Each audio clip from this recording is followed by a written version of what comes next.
Have you ever had a student who seemed to have it all together, always on top of assignments, involved in leadership, never causing trouble?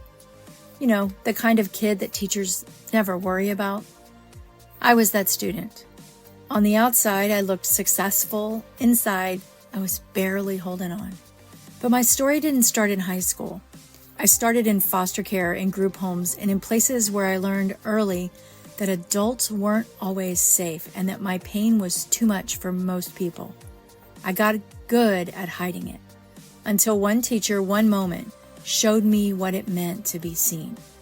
And today I want to talk to you about those moments, the ones hiding behind their accomplishments, the ones whose struggles don't show up in discipline records or failing grades. Because they are in your classrooms, my friend, and they need you to notice them. Welcome to the Society's Child podcast, where we have real conversations about being a trauma-responsive educator in the midst of a significant mental health crisis. Hi, I'm Trish Senzak, a former educator, compassion advocate, and Jesus lover, and I'm so grateful that you're here. Are you feeling confuzzled about your students' behavior and needs? You're not alone. If trauma-informed strategies leave you wondering, what's next? Don't worry. My friend, I've been there too. As a foster mom and a child of complex trauma mixed with my experience as a teacher, it's led me to finding a compassionate, whole child approach that's evidence-based, practical, and transformational, and I'm so eager to share it with you. Whether you want to connect with your students on a deeper level, create a trauma-sensitive environment, or you just need a little bit of encouragement or support, you're in the right place. So grab a drink, a pen, or your earbuds, and let's work together to create a safe and student-attuned trauma-responsive school culture. Society's children need you, so let's get started. I don't remember a time in my childhood when life felt safe. From as early as I can recall, my life was full of instability, survival, and silence. Foster homes, group homes, places that were supposed to provide stability, never really felt like home. But by the time I was in 5th grade, I was used to being the new kid. I had learned how to blend in, how not to be a problem, and how to keep my pain to myself. But my 5th grade teacher, Miss Stanley, I called her, she saw something different. She didn't just acknowledge my presence, she noticed me. She let me cry when I needed to. She found a special place in the classroom for me, and she didn't try to fix me. She just made me feel welcome. For the first time, I felt like I mattered to somebody, not because of what I did, but simply because I existed. That year was a lifeline for me. But as I got older, as middle school turned into high school, I built my walls back up. I learned how to be the kind of student that teachers praised. I excelled. I worked hard. I didn't make waves, and it worked on the outside. But on the inside, I was just as lost, just as scared, and just as alone. And that's what I want to talk to you about today. The kids in your classroom who look like they have it all together, but are secretly breaking inside. Because I was one of them, I need you to see them before it's too late. Students like me, we don't stand out in the ways that you expect. Our behaviors aren't big, we're not challenging, we're not the ones acting out, we're not skipping class or failing tests. In fact, we often look like the least of your worries. But there are signs, and if you know what to look for, you can tune into them. So I want to share 5 things with you that I believe were my signs, not all of them. These are just some of them that come to my mind right now when I think about who I was as a child. And I want you to be thinking about your kids in your classrooms as you listen to these 5 signs. So number 1, oversharing when someone listens. I had so much bottled up in me inside that when someone finally seemed interested, I let everything spill out. I would give every gory detail. I would share my entire childhood story with people who honestly weren't prepared to hear it. Peers, teachers, anyone who would listen. Most of the time, it was too much for them. But I wasn't looking for shock. I was simply looking for someone to see me, to see that I was there and understand me. So I want to encourage you to pay attention to students who share too much, too soon. It may be a sign that they're desperate for someone to care, to be seen, and to be understood.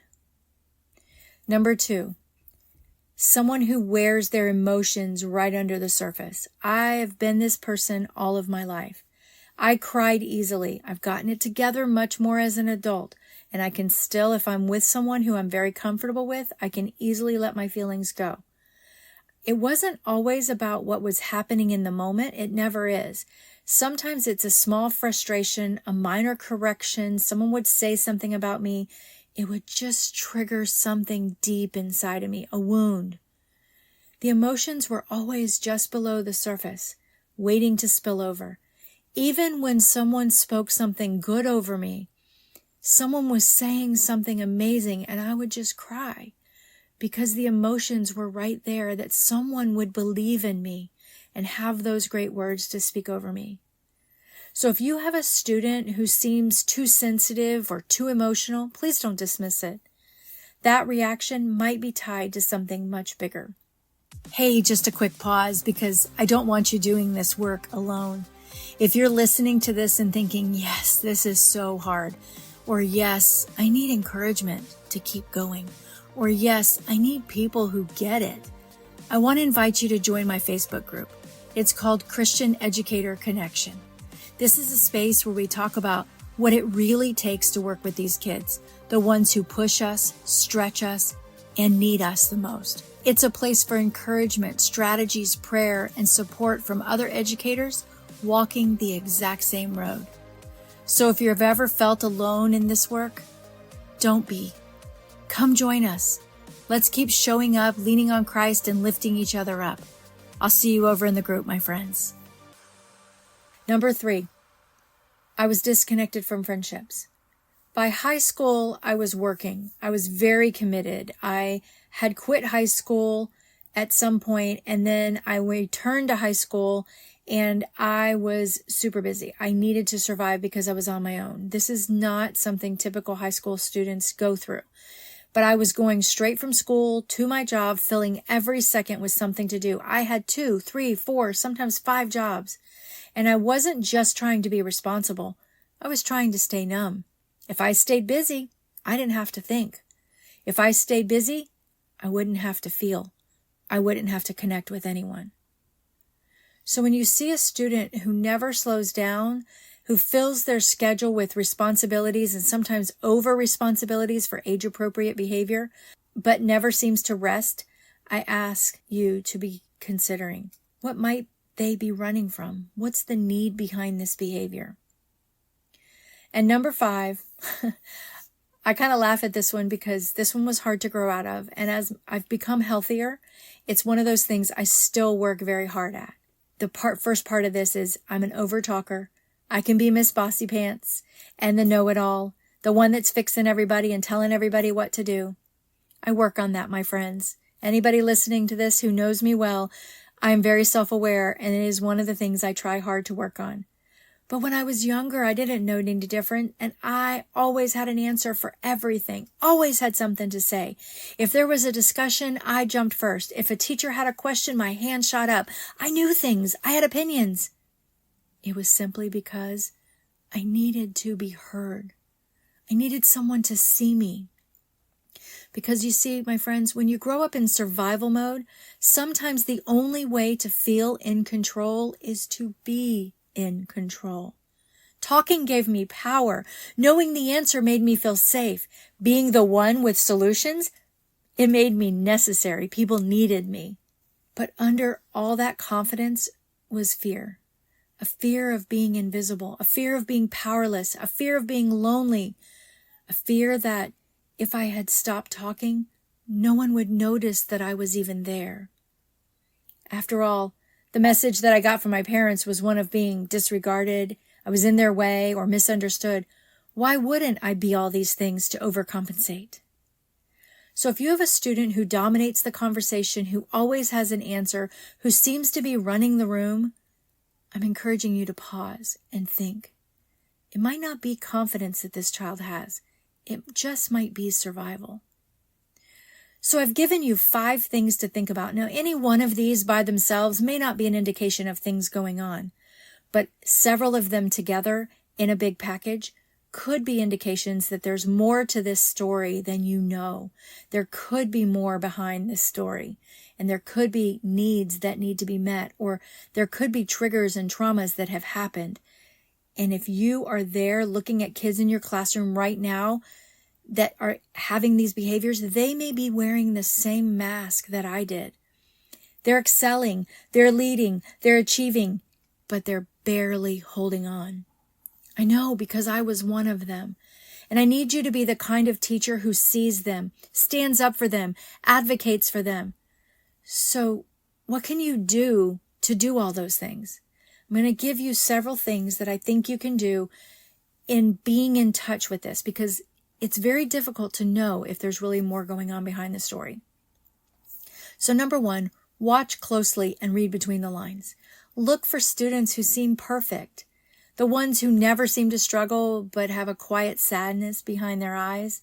The ones who never ask for help but always offer it to everybody else. They're always in that role of let me caretake and let me give and overachieve. They're the ones to read between the lines about and watch closely. Number 2, create moments of safety. Not every student is ready to share like I was, but they do need to know that if they ever are, you are a safe place for them. So a quiet word, a soft check-in, an I see you, you don't have to do this alone moment. It can mean more than you even realize, my friend. And number 3, please don't assume that success means stability. Just because a student is thriving academically, overachieving, it doesn't mean they're okay emotionally. Some of the most broken students are the ones who look the strongest. Don't let good grades and leadership roles fool you. Stay aware. These kids might just have a story behind all of that great success that they're leading out with. So I don't know which student in your classroom needs this right now, but I promise you, my friends, there's at least one. One who is working hard, pushing through, smiling, carrying the weight too heavy for their shoulders. You might not be able to fix it, but you can see them. You can notice. You can care. You can sprinkle it with a little bit of compassion. And sometimes that's the first step to saving a life, planting a seed, or simply making a difference. Be the teacher who sees these silent ones. They need you. Because one small moment of awareness, one word of kindness can change everything. And I know that because I lived it. Hi friend, I wanted to take a moment to ask you for a special favor. If you are finding anything helpful in this episode or any previous episodes that you've listened to, would you pause right now, go into the Apple Podcast app, scroll down to the bottom of the show, and find the leave a review button. It would be awesome if you would take a moment and follow the show and do this. There are people out there just like you looking for this information, and this would help the algorithm get this into other people's hands, and it would be helpful for them as well. I thank you from the bottom of my heart. It's one of the biggest favors that you can do for me.